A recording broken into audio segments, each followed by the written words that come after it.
tapos i-Gcash ko na lang. Pwede naman po, ma'am. Masisend nyo din po ba ngayon yung Gcash, ma'am? I-send ko din mamaya, kuya.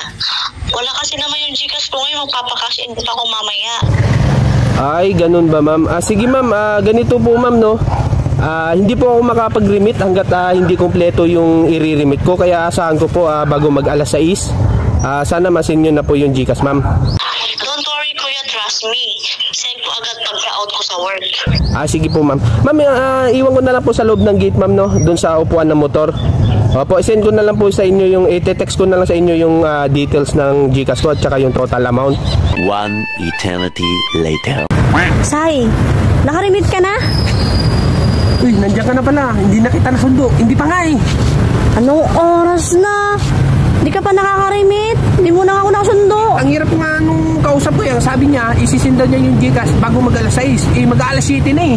Magkano na naman yung parcel na yun? 540. Abunuan mo muna para makauwi na tayo. Ang laki-laki. 240 na nga ito. Pero panggas na lang natin to. Anong sabi niya? Sabi niya don't worry kuya, trust me. Sabi mo nun? Naniwala ka naman. Tawagan mo ulit.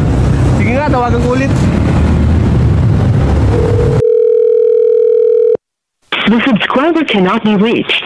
Please try again later. Lu!